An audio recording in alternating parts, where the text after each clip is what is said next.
I think, well, I wasn't a particularly good rugby player, so I didn't play against that many, but you do come across a few, and I was at Sarries as a very young man, not long out of school, and Francois Pienaar was my captain and my rugby coach, and that was wonderful. He went elsewhere. What? Who are you laughing at?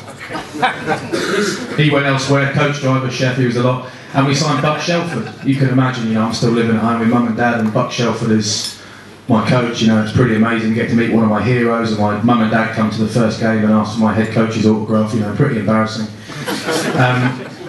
But we weren't terribly successful under Buck. We had a lot of good players, didn't work very well at Sarries. I remember playing on TV. We lost a big game, and in the TV interview afterwards, Buck said we just had no natural leaders. I don't know who was captain at that point. Who was that? That was me. Oh, shit. Sorry, mate. I mean, if there's one thing Buck knew, it was his rugby.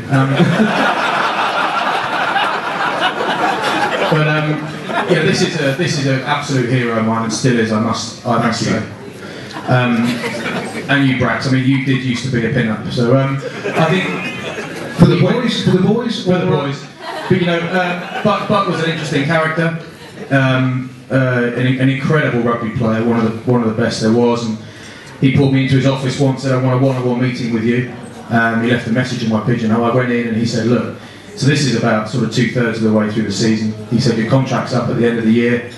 I think you should probably be looking about." Oh, little shit. Okay. I said, "Are you getting rid of me?" He said, "No, I'm not getting rid of you." He's a man of few words, Buck, and even fewer thoughts, I think. And just a joke. And he said to me, "Yeah, I think I think it's time." I said, "Okay." So I start looking around, and a week later I get a call from the owner, Nigel Ray, and he says, "Why haven't you signed your contract? We want you to, why haven't you signed it? We've offered you one." I said, "I thought I was going." I went back to Buck and said, "What's going on?" He said, "Yeah, you're off, aren't you? We don't need you anymore." Anyway, it all got sorted out, and I left for different reasons and all that. I always wondered what went on, and we go and play the New Zealand Maoris a couple of years ago in Napier in 2010. We played over there. A lovely experience in which I found myself in a 10-metre channel one-on-one with Rico Gear, and I think the Telegraph said that I was skinned by 8 metres in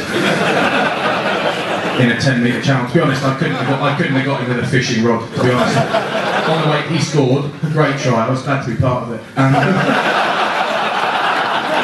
And it's the try that won in the game, and they really wanted to win that, so I'm happy for them. And on the way back, he actually asked me if I was okay, because he thought I was injured. I just did this. Oh, God, the old talent ran out a bit there. He walked into the changing room after the game, and Buck sort of came in, and they tried to stop him, and you don't stop Buck when he wants to come in. He walked in and said to me, "Trevor, how are you?" He had no idea who I was, but he played with him for 2 years. I don't know if that says more about him or about me, actually.